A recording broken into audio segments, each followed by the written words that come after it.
बिस्मिल्लाहिर्रहमानिर्रहीम। अस्सलाम वालेकुम स्टूडेंट्स। एक्सरसाइज हम 3.2 कर रहे थे। 3.2 एक्सरसाइज के अंदर हमने क्वेश्चन नंबर 1, 2 और 3 कर लिया था। आज हम उसका क्वेश्चन नंबर 4, 5 और 6 करेंगे। क्वेश्चन नंबर 4, 5 और 6 में उसने हमें कुछ वैल्यूज़ दी हुई हैं, जैसे ये मैंने आपके सामने लिखी हुई है। इन सब को हम लॉगरिथमिक फॉर्म में बोलते हैं कि ये वैल्यू हमें लॉगरिथमिक फॉर्म में लिख कर दी गई है, यानी लॉग की फॉर्म में, लॉगरिथमिक फॉर्म में। इस तरह हम इसको बोल सकते हैं कि अगर हमें कोई ऐसी वैल्यू लिख कर दी हुई हो, जैसे मैं ये लिख रहा हूँ कि आपके पास एक लॉग लिखा हुआ है, उसके साथ एक यहाँ पे वैल्यू लिखी हुई है, एक यहाँ लिखी हुई है और इक्वल पे भी समथिंग है, तो हम इसको बोलते हैं कि ये वाली वैल्यू आपकी लॉगरिथमिक फॉर्म में लिखी हुई है। देखिए इसके अंदर ये जो चीज़ होती है इसको हम बेस बोलते हैं। याद होगा मैंने लास्ट टाइम भी बताया था कि ये हमारे पास लॉग की बेस होती है। और हम जब कभी इस तरह के क्वेश्चंस को सॉल्व करते हैं तो सबसे पहले अपने क्वेश्चन को लॉगरिथमिक फॉर्म से एक्सपोनेंशियल फॉर्म में कन्वर्ट करते हैं। क्यों करते हैं उसकी रीज़न आपको थोड़ा आगे जाके पता लग जाएगा, लेकिन फिलहाल मैं आपको ये बताना चाहूँगा कि लॉगरिथमिक फॉर्म से हम एक्सपोनेंशियल फॉर्म में वैल्यू को कन्वर्ट कैसे करते हैं। सबसे पहला काम तो ये करते हैं कि बेस को हम कुछ भी नहीं कहते, बेस वहीं रहती है। लॉग को हम रिमूव कर देते हैं, m को और n को एक दूसरे की जगह पे समझो शिफ्ट कर देते हैं, यानी m आपका इक्वल के इस तरफ आ जाता है और n आपका इस तरफ चला जाता है।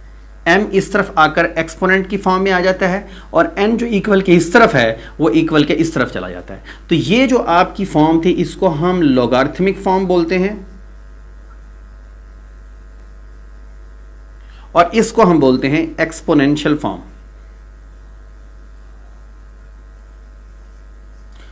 उर्दू में इसको हम लॉगरिथमी फॉर्म ही बोलते हैं, लॉगरिथमी शक्ल, और इसको बोलते हैं कुव्वत नुमाई शक्ल।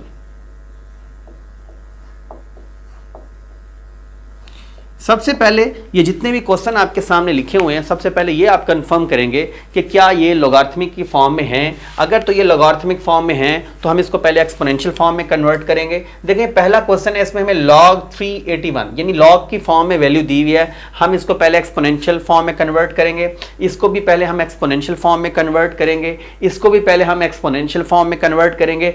इसको देखेंगे पहले ही एक्सपोनेंशियल फॉर्म में दिया हुआ है तो हम इसको इस तरह नहीं करेंगे, बाकी इन तीनों क्वेश्चंस को हम सबसे पहले एक्सपोनेंशियल फॉर्म में कन्वर्ट करेंगे। देखिए मैं इस क्वेश्चन को करने लगा हूं, इंतहाई तवज्जो के साथ देखिएगा।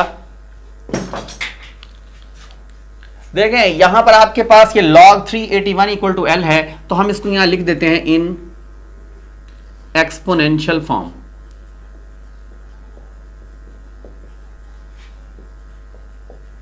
एक्सपोनेंशियल फॉर्म में जब आप लिखेंगे तो ये आपको मैंने बताया था कि बेस को आपने कुछ नहीं कहना, ये L इधर आकर एक्सपोनेंट की जगह पर आ जाएगा और 81 यहां चला जाएगा। तो आप इसको यूं राइट करेंगे, 81 इधर और L इधर ले आएंगे, 3L इक्वल टू 81। इसी तरह इसको भी करते हैं, जब हम इसको लिखेंगे इन एक्सपोनेंशियल फॉर्म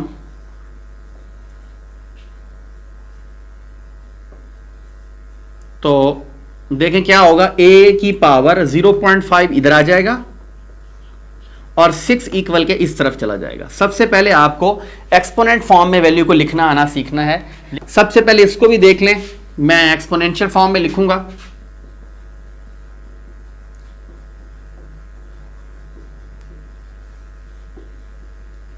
तो ये बनेगा 5, ये 2n की जगह और n इक्वल टू हो जाएगा इस तरफ चला जाएगा। ये आपका पहला स्टेप हुआ करेगा। उस क्वेश्चन को हम लास्ट में करते हैं, वो थोड़ा डिफरेंट है। देखिए ये सब के सब जो वैल्यूज हमें क्वेश्चंस दिए हुए थे, ये सब के सब लॉगरिथमिक फॉर्म में थे। सबसे पहले हमने इसको एक्सपोनेंशियल फॉर्म में कन्वर्ट कर लिया। अब हम इन क्वेश्चंस की नेचर को देखेंगे, इसकी सिचुएशन को देखेंगे। हर क्वेश्चन के अंदर थोड़ा थोड़ा जो है ना डिफरेंट है। देखें इस क्वेश्चन के अंदर आप देखें, इस क्वेश्चन के अंदर जिस चीज की हमने वैल्यू अननोन, देखें इस क्वेश्चन में हमने क्या फाइंड करना है, अननोन की वैल्यूज फाइंड आउट करनी है। यानी हमें वो नंबर फाइंड करना है जो नंबर यहां पर अननोन है। जैसे यहां पर L दिया हुआ है, यहां पर आपको A दिया हुआ है, यहां पर आपको N दिया हुआ है, तो आपने इन अननोन्स की वैल्यूज को फाइंड आउट करना है। देखिए अननोन की अगर वैल्यूज को आपने फाइंड करना है तो तीनों में देखें डिफरेंट स्टाइल है। इसमें जिसकी वैल्यू फाइंड करनी है वो पावर में लिखा हुआ है, इसमें जिसकी वैल्यू फाइंड करनी है वो बेस में लिखा हुआ है, इसमें जिसकी वैल्यू फाइंड करनी है वो इक्वल के एक साइड पर लिखा हुआ है। तो सबसे पहले मैं इसको सॉल्व करता हूं। याद रखिएगा कि अगर आपके पास कभी भी दो वैल्यूज ऐसी हों कि कि वो एक दूसरे के इक्वल हों। जैसे फॉर एग्जांपल मैं यहां लिखता हूं a की पावर m लिखता हूं और यहां a की पावर 2 लिखता हूं। देखिए यहां पर आपके पास दो वैल्यूज लिखी हुई हैं और दोनों के दरमियान में इक्वल है। अगर दोनों की बेसिस सेम हो तो पावर्स एक दूसरे के इक्वल होती हैं। ये एक रूल है, ये रूल हम यहां पर अप्लाई करेंगे। यहां देखें 3 raise to power l equal to 81 है तो बहुत आसान है। यहां देखें अगर बेस 3 है तो इसकी बेस भी हम 3 बनाने की कोशिश करेंगे। तो सबसे पहले हम 81 के फैक्टर्स बना लेते हैं। 3 बेस को कर लें, 327 आ जाएगा, 3 9 27, 3 3 9 एंड 3 1 3। तो देखें 1 2 3 4, तो हम लिखेंगे 3 raise to power l is equal to 4 times 3 आया है तो 3 रेज़ टू पावर 4 लिख देंगे। अब देखें दोनों की बेस सेम आ गई। जैसे यहां मैंने बताया था कि दोनों की अगर बेस सेम होगी तो हम आंसर में लिख सकते हैं कि m इज इक्वल टू 2, के m जो है वो इक्वल है 2 के। तो यहां पर आप देखें अगर दोनों नंबर्स की दो इक्वल की दोनों साइडों पर जो वैल्यूज हैं अगर उनकी बेस सेम है तो पावर्स एक दूसरे की इक्वल होंगी। हम सिंपल लिख देंगे l इज इक्वल टू 4 और ये आपका आंसर आ जाएगा। इसी तरह हम सेकेंड पार्ट की तरफ चलते हैं। सेकेंड पार्ट में देखें ये a की पावर 0.5 इक्वल टू 6 है। सबसे पहले तो हम 0.5 को थोड़ा सिंप्लीफाई करते हैं कि ये क्या चीज है ताकि हम इसको आगे समझ सकें कि हमने क्या करना है। देखिए 0.5 को अगर मैं सॉल्व करता हूं, यहाँ साइड पे मैं इसको करता हूं 0.5, अगर मैं पॉइंट को रिमूव करता हूं तो आपको याद होगा हम नीचे हम इसके 1 लिखते हैं, जितने डिजिट आगे हों उतने 0 लगाते हैं, यानी ये 5/10 बन जाएगा। तो अगर ये 5/10 है तो इसको सिंप्लीफाई करें, 5 1 5, 5 2 10, तो यानी हम 0.5 की जगह पर 1/2 को राइट कर लेंगे, a की पावर 1/2 इज इक्वल टू 6 आ जाएगा। देखिए हमने 0.5 को सिंप्लीफाई करके उसकी जगह डायरेक्ट 1/2 को रिप्लेस कर दिया। आप ये स्टेप चाहे ना करें, ये सिर्फ समझाने के लिए मैंने किया है, इसको आप डायरेक्ट भी यहां ऐसे राइट कर सकते हैं। अब देखिए हमने a की वैल्यू निकालनी है। अब अगर a की वैल्यू निकालनी है तो हमने 1/2 को रिमूव करना है। अब 1/2 को रिमूव करने के लिए क्या करना पड़ेगा, इसके साथ यहां पावर में यहां एक 2 आएगा, जिस 2 से ये 2 क्रॉस हो जाएगा। अब हम ये तो नहीं कर सकते कि एक तरफ पावर 2 ले लें, हमें दोनों तरफ पावर 2 लेनी पड़ेगी। यानी यहां पर हम लिख देंगे taking square on both sides, taking square on both sides, हम दोनों तरफ पावर ले लेंगे। देखें a की पावर 1/2, इधर भी पावर 2 आ जाएगी और 6 की पावर भी 2, ये 2 से 2 कट ऑफ हो जाएगा। a इक्वल टू 6 की पावर 2 का मतलब क्या है, 6 की पावर 2 का मतलब है 6 मल्टीप्लाई बाय 6, तो वो क्या आ जाएगा हमारे पास 36। तो यहां पर हम लिख देंगे 36, तो ये आपका आंसर आ गया। देखिए ये जो क्वेश्चन नंबर मैं 4 करवा रहा हूं ये बहुत इंपॉर्टेंट क्वेश्चन है, अक्सर शॉर्ट क्वेश्चन के तौर पर आ जाता है। इस क्वेश्चन को देखें, ये क्वेश्चन बहुत ईजी है। 5 की power 2 is equal to n लिखा हुआ है, तो 5 की पावर 2 का मतलब क्या होता है 5 मल्टीप्लाई 5, तो 5 5 का क्या आ जाएगा 25। तो बच्चों यहां पर हम लिख देंगे 25 इज इक्वल टू n, तो ये आपका आंसर निकला। ये सबसे इजी क्वेश्चन था। अब आपका रह गया क्वेश्चन नंबर 4। क्वेश्चन नंबर 4 एक ऐसा क्वेश्चन है जिसको हमने पहले देखा कि लॉग की फॉर्म में नहीं लिखा हुआ, ये शुरू में ही एक्सपोनेंशियल फॉर्म में लिखा हुआ है। अगर आपका क्वेश्चन एक्सपोनेंशियल फॉर्म में लिखा हुआ है तो हम क्या कर सकते हैं, देखिए पावर है 10 की पावर p। अब हम कोई ऐसा तरीका लाएं कि इस पावर को सॉल्व करें, तो उसके लिए हम एक तरीका यूज कर सकते हैं। देखिए हम लिखेंगे taking log on both sides, हम दोनों साइड पे लॉग ले लेंगे।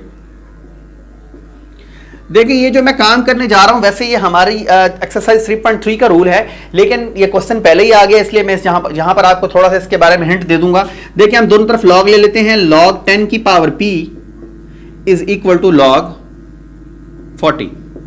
देखिए ये पावर है p अगर हमारे पास, ये लॉग का एक रूल होता है कि अगर आपके पास कभी भी लॉग के ऊपर कोई पावर हो, जैसे मैं यहां पे लिख रहा हूं लॉग m की पावर n, लॉग के साथ एक वैल्यू और उसके ऊपर कोई पावर हो तो पावर को हमेशा हम लॉग से पहले लिख देते हैं, यानी इसको लिखेंगे n log m। ये लॉग का थर्ड लॉ है, लेकिन क्योंकि आपकी एक्सरसाइज 3.2 से पहले लॉ नहीं दिया इसलिए मैंने आपको नहीं पढ़ाया, लेकिन आपने इस हिंट को अपने जहन में रखना है, अगली एक्सरसाइज से पहले हम करेंगे। देखिए अब आपने इस n को अगर शुरू में लिखा है तो यहां आप p को शुरू में लिख देंगे, ये बन जाएगा p log 10 is equal to log 40। अब आप अपने कैलकुलेटर से इसको निकाल सकते हैं बहुत इजीली। पहले आप log 10 निकाल लें, जब आप log 10 निकालेंगे तो वो आपके पास 1 आ जाएगा, यहां आप p इंटू 1 लिख दें इज इक्वल टू log 40 निकाल लें, आप कैलकुलेटर से निकाल सकते हैं इजीली। मैंने आपको वैसे टेबल से निकालने का मेथड सिखाया था। ये निकला हमारे पास 1.60205। तो देखिए इसको अगर हम राउंड ऑफ कर लेते हैं, एक तो P1 P आ जाएगा और इसको अगर हम राउंड ऑफ करते हैं तो 1.6021 आ जाएगा। तो बच्चों ये आपका आंसर आ गया। इस क्वेश्चन को करने के लिए आप लॉग टेबल या लॉग कैलकुलेटर का सहारा लेंगे। ये क्वेश्चन बहुत आसान थे, लेकिन ये जो क्वेश्चन मैंने आपको करवाए हैं, अगर ये क्वेश्चन आपको अच्छी तरह समझ आ गए तो तभी आपको क्वेश्चन नंबर 5 और 6 की समझ आएगी। चले हम क्वेश्चन नंबर 5 की तरफ चलते हैं।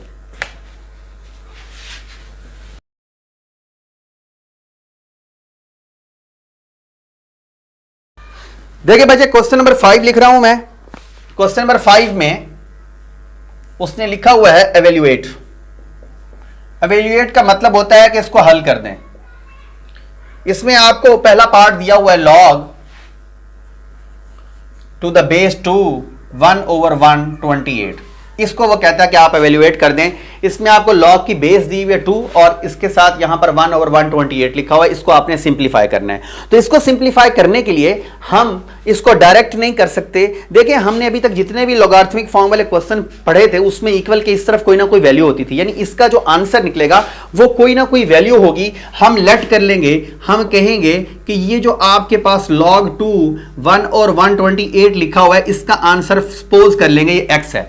देखिए मैथमेटिक्स में हमें बहुत सारी चीजें ऐसी होती है जो हमें मालूम नहीं होती, लेकिन निकालने से पहले हम उसको किसी नए नाम के साथ, किसी वेरिएबल के साथ लेट कर लेते हैं, सपोज कर लेते हैं। तो हमने इसको लेट कर लिया कि ये सब की सब चीजें जो हैं ये x के इक्वल है, ये पूरी की पूरी वैल्यू x के इक्वल है। अब आप देखिए ये क्वेश्चन बिल्कुल क्वेश्चन नंबर 4 की तरह हो चुका है। अब आप इसको क्या करेंगे, अब आप इसको एक्सपोनेंशियल फॉर्म में लिखेंगे। जब आप इसको एक्सपोनेंशियल फॉर्म में लिखेंगे, या इधर लिख लें इन एक्सपोनेंशियल फॉर्म,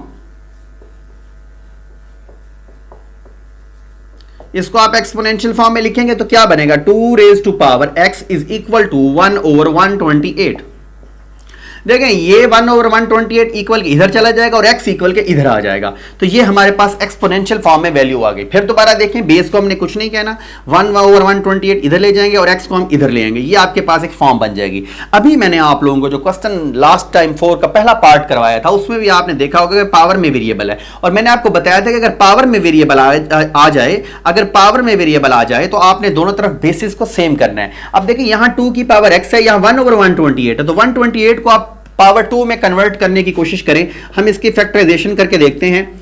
2 6 12, 2 4 8, 2 3 6, 2 2 4, 2 16, 2 8, 2 4, 2 2 एंड 2 1 2। देखिए 1 2 3 4 5 6 7 टाइम आपके पास है, तो हम लिखेंगे 2 की power x is equal to 1/2 की पावर 7। देखिए मैंने आपको कहा था कि अगर किसी क्वेश्चन में पावर में वेरिएबल आ जाए तो आपने बेस को सेम करना है। अब दोनों तरफ आपकी बेस सेम हो चुकी है, लेकिन ये बेस अभी फ्रैक्शन में है। अगर मैं इसको ऊपर ले जाऊं तो ये क्या बन जाएगा, 2 की power x is equal to 2 की पावर -7 बन जाएगा।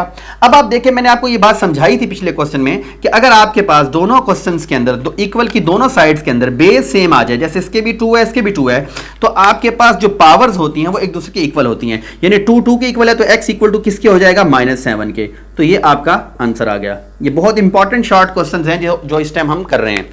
देखिए इसके बाद हम इसके सेकंड पार्ट की तरफ चलते हैं। सेकंड पार्ट भी इसका बहुत इजी है, इसको जरा तवज्जो के साथ समझिएगा। इसमें एक दो पॉइंट्स हैं जो समझने वाले हैं। पार्ट नंबर 2 में वो कहता है कि आपके पास क्वेश्चन है log 512 टू द बेस 2√2। ये जी आपके पास क्वेश्चन है। अब इसको भी हमने एवेल्युएट करना है। सबसे पहले तो हम इसको इसकी लॉग की फॉर्म में लिखते हैं कि लॉग की फॉर्म ये कैसे होगा। देखें इसको लिखेंगे log 512 टू द बेस ये, तो इसकी जगह पर बेस में ये आ जाएगा। अब देखिए आपके पास ये चीज है, इसको एवेल्युएट करना है। हमें इसका आंसर भी कुछ ना कुछ सपोज करना होगा। हम लेट कर लेते हैं यहीं पर कि ये सारे का सारा जो है वो इक्वल है x के। अगर ये सारा का सारा x के इक्वल है तो ये हमारे पास लॉगरिथमिक फॉर्म में प्रॉपर इक्वेशन बन गई। अब हम इसको क्या कर लेंगे, पहले इसको इन एक्सपोनेंशियल फॉर्म में राइट कर लेंगे। अब देखें क्या होगा, 2√2 ये लिखेंगे पहले, ये x इधर शिफ्ट हो जाएगा, पावर में x आ जाएगा और 512 इधर शिफ्ट हो जाएगा, तो यहां आ जाएगा 512। देखिए मैंने अभी आपको पिछले क्वेश्चन में भी बताया था कि अगर आपके पास वो वैल्यूज हो और उसके अंदर आपने किसी भी वेरिएबल को फाइंड आउट करना हो और पावर में वेरिएबल आ जाए तो दोनों तरफ बेस को हम सेम करते हैं। अब देखिए यहां 2√2 है और यहां 512 है, या तो इसको ऐसा बना लें या इसको ऐसा बना लें, लेकिन अगर देखा जाए तो यहां पर 2 लिखा हुआ है, इट्स मीन इसकी बेस 2 है, तो हम सारे क्वेश्चन को बेस 2 में कन्वर्ट करने की कोशिश करते हैं। जरा तवज्जो से देखिएगा, ये आपके पास 2 है लेकिन इसकी एक पावर होगी जो कि 1 है। इसको देखें, ये 2 का स्क्वायर रूट है और स्क्वायर रूट की वैल्यू आपको पता होगा, मैंने बताया था 1/2 होती है, और इस सारे की पावर क्या बन रही है x। देखें ये 2 की पावर 1 होगी, वो मैंने लिख ली, इसका स्क्वायर रूट खत्म किया, 2 की पावर 1/2 आ गया, और यहां जो 512 है, इस 512 की हम फैक्टराइजेशन कर लेते हैं। देखिएगा क्या आता है, 2 2 द 4, 1 कैरी हो जाएगा, 2 5 the 10 and 2 6 the 12, 2 1 the 2, 2 2 the 4, 2 8 the 16, 2 6 the 2 4 the 2 3 दा 2 2 दा 2 16, 2 8, 2 4, 2 2 एंड 2 1 दा 2, 1 2 3 4 5 6 7 8 9 टाइम 2 आया है, तो हम क्या लिखेंगे यहाँ पर 2 रेज़ टू पावर 9। अब देखिए इसकी बेस भी 2 आ चुकी है और इनकी बेस भी 2 आ चुकी है, लेकिन हम इन बेसिस को हम सेपरेट कर सकते अगर हमारे पास बेस सेम इकट्ठी एक ही जगह लिखी होती। यहाँ पर देखें 2 बेसिस हैं, इन दोनों बेसिस को पहले हम सिंप्लीफाई कर लेंगे, यानी इनकी अगर हमारे पास, ये भी हमने रूल पढ़ा था यूनिट नंबर 2 में, कि अगर आपके पास 2 वैल्यूज हों, दोनों की बेस सेम हो, तो पावर्स को हम आपस में ऐड भी कर सकते हैं। तो यहां पर हम इन दोनों की पावर्स को ऐड कर लेंगे, यानी हम लिखेंगे 2 की power 1 plus 1/2 its whole power is x। देखें 1 प्लस 1/2 लिखा है, इसकी power x is equal to 2 की पावर 9। अब देखिए यहां पर आपके पास, इस जगह पर आपके पास दोनों की बेस सेम हो चुकी है, इसकी बेस में भी 2 आ गया है, इसकी बेस में भी 2 आ गया है, तो हम देखेंगे कि इसके साथ क्या करना है। यहां देखिए ये एक मिक्स्ड फ्रैक्शन की फॉर्म, यानी आपके पास एक इस तरह वैल्यू लिखी हुई 1 प्लस 1/2, तो इसको अगर हम सिंप्लीफाई करना चाहें तो दोनों की बेस में दोनों के एलसीएम निकाल लेंगे, जो कि 2 आएगा, 2 1 द 2 प्लस 1, तो ये आपके पास आ जाएगा 3/2। तो हम इस पूरी बात की जगह पर क्या लिख सकते हैं, 2 की पावर 3/2 इसकी power x is equal to 2 raise to power 9। तो ये चीज करने के बाद आप इस चीज को कैलकुलेटर पे भी कर सकते हैं। 1 प्लस 1/2 अगर आप करेंगे, आपके पास नेचुरल डिस्प्ले वाला अगर कैलकुलेटर है तो आपको 3/2 खुद ब खुद दे देगा। अब देखें पावर पावर के साथ मल्टीप्लाई होती है, तो 2 की power 3/2x is equal to 2 की पावर 9 आ जाएगा। अब आप देखें दोनों तरफ बेस सेम है, अगर दोनों तरफ बेस सेम है तो हम क्या करेंगे, पावर्स को एक दूसरे के इक्वल लिख लेंगे। तो क्या आ जाएगा, बेस सेम की, अगर ये बेस है और ये भी बेस है, तो पावर्स को जब इक्वल लिखेंगे तो क्या आएगा आपके पास, 3/2x इज इक्वल टू 9। ये 2 यहां डिवाइड हो रहा है, वहां जाकर क्या हो जाएगा, multiply 3x equal to 9 multiply 2, तो ये आएगा 3x equal to 9 to the 18। ये 3 यहां मल्टीप्लाई हो रहा है, वहां जाकर क्या हो जाएगा, डिवाइड, तो हम लिखेंगे 18/3, 3 1 द 3, 3 6 द 18, तो x की वैल्यू क्या निकली आपकी 6। ये बहुत आसान और बहुत इंपॉर्टेंट क्वेश्चन है, इन क्वेश्चंस को आप लाजमी करें। इसके बाद मैं नेक्स्ट क्वेश्चन की तरफ जा रहा हूं। क्वेश्चन नंबर 6 है। इस क्वेश्चन के अंदर भी हमने find the value of x की वैल्यूज को फाइंड आउट करना है, बिल्कुल क्वेश्चन नंबर 4 और 5 की तरह। मैं 1 बाय 1 तमाम क्वेश्चन कर रहा हूं। पहला क्वेश्चन देख लें आप। पहले क्वेश्चन में लिखा हुआ है log 2x is equal to 5। तो देखें ये आपके पास लॉगरिथमिक फॉर्म में लिखा हुआ है, इसको आप सबसे पहले एक्सपोनेंशियल फॉर्म में यानी कुव्वतनुमाई शक्ल में लिख लें। इसको आप क्या करेंगे, जब आप एक्सपोनेंशियल फॉर्म में लिखेंगे तो 2 raise to power 5 is equal में आ जाएगा x। देखें x इधर चला जाएगा, 5 इधर आ जाएगा। अब 2 की पावर 5 का मतलब क्या है, 2 को 5 टाइम आप मल्टीप्लाई कर लें ऐसे, 2 2 द 4, 4 2 द 8, 16, 16 2 द 32, तो 32 इक्वल टू x। तो आपका x का आंसर क्या निकल आया, 32। तो ये आपका आंसर आ गया बच्चों। इसके बाद इसका सेकंड पार्ट देख लें, इंतहाई आसान क्वेश्चन है, छोटे छोटे क्वेश्चन है, लाजमी करने हैं आप लोगों ने। log 81 9 is equal to x। देखें इसको भी एक्सपोनेंशियल फॉर्म में लिखने लगा हूं मैं। 81 की पावर x आ जाएगा, यानी 81 यहीं रहेगा, x को इधर और 9 को हम इधर ले जाएंगे। देखिए मैंने अभी आपको बताया था कि अगर आपके पास पावर में वेरिएबल आ जाए तो आपने बेस को सेम करना है। यहां 9 है तो यहां पर भी आपने 9 बनाना है किसी भी तरीके से। तो 81 को अगर मैं 9 द लिखूं, यानी 9 की पावर 2 लिखूं तो 81 होता है, ये एक साथ वैसे। अब देखिए इसकी कोई पावर नहीं, इट्स मीन इसकी पावर 1 होगी, वो हम यूज कर लेंगे। अब दोनों तरफ देखें बेस सेम है तो पावर्स एक दूसरे के इक्वल होंगे। इसको 2x इक्वल टू 1 लिखेंगे और ये 2 यहां मल्टीप्लाई है, वहां जाकर क्या हो जाएगा, डिवाइड, तो हम लिखेंगे x इक्वल टू 1/2। तो ये आपका x का आंसर निकल आएगा। इसके बाद हम थर्ड पार्ट की तरफ जाते हैं। थर्ड पार्ट में भी बिल्कुल इसी तरह हमने काम करना है, लेकिन ये फ्रैक्शन में है। log 64 8 is equal to x by 2।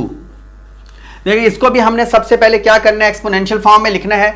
Exponential form में लिखने के लिए हम क्या करेंगे, 64 को बेस को वैसे लिखेंगे, x बाय 2 इधर और 8 इधर चला जाएगा, यानी हम इसको लिखेंगे x by 2 is equal to 8। अब देखिए मैंने अभी आपको बताया था कि पावर में अगर वेरिएबल आ जाए तो बेस को सेम करना है। यहां 8 है तो यहां भी 8 लाएं। 64 किसकी 8 की पावर क्या बन सकता है, 8 8 तो 64 होता है, तो हम लिखेंगे 8 की पावर 2 और ये x बाय 2 पावर 7 वैसे इज इक्वल टू ये 8। अब देखिए यहां भी 8 है, यहां भी 8 है। अब ये 2 से 2 कट ऑफ हो जाएगा तो 8 की power x is equal to 8 आ चुका है, बेस सेम आ चुकी है। अब पावर जो एक दूसरे के इक्वल होंगी, देखिए इसकी पावर x है, इसकी पावर क्या होगी 1, तो x इक्वल टू क्या आ जाएगा 1। तो ये इसका आंसर निकल आया। नेक्स्ट पार्ट सिर्फ 2 रह गए हैं, वो भी मैं करवा देता हूं आप लोगों को। पार्ट नंबर है 4, log x 64 is equal to 2। देखें इसको हमने एक्सपोनेंशियल फॉर्म में लिखना है, सॉरी यहां 2 है, इसको हमने एक्सपोनेंशियल फॉर्म में लिखना है, तो लिखेंगे x की पावर 2 इज इक्वल टू 64। देखिए यहां पर हमने x की वैल्यू निकालनी है और उसकी पावर 2 है, 2 को हमने खत्म करना है। आपको याद होगा हम स्क्वायर किस चीज से खत्म करते थे, स्क्वायर को खत्म करने के लिए हम स्क्वायर रूट ले लेते थे, taking square root on both side. इधर भी स्क्वायर रूट ले लें और इधर भी आप स्क्वायर रूट ले लें, ये आपस में पावर कट ऑफ हो जाएगी और 64 का स्क्वायर रूट 8 निकलेगा और ये आपका आंसर आ गया। लास्ट क्वेश्चन है इसका पार्ट नंबर 5। पार्ट नंबर 5 में log 3x is equal to 4 लिखा हुआ है। देखिए इसको भी मैं एक्सपोनेंशियल फॉर्म में लिखूंगा तो ये बनेगा 3 की power 4 is equal to x। अब 3 की पावर 4 का क्या मतलब है, 3 को 4 टाइम मल्टीप्लाई करना, 3 3 9 9 3 27 27 3 81, तो यहां आ जाएगा 81 इक्वल टू x। इसको सही करके लिख लें, x इक्वल टू 81 आपका आंसर आ गया। तो ये था बेटा आप लोगों का क्वेश्चन नंबर 4, 5 और 6। उम्मीद है ये क्वेश्चन आपको बहुत अच्छी तरह समझ आ चुका होगा। अब हम नेक्स्ट इंशाल्लाह लॉग के लॉज करेंगे और उसके बाद हम एक्सरसाइज 3.3 स्टार्ट करेंगे। फिर मिलते हैं इंशाल्लाह नेक्स्ट वीडियो में। अल्लाह हाफिज़।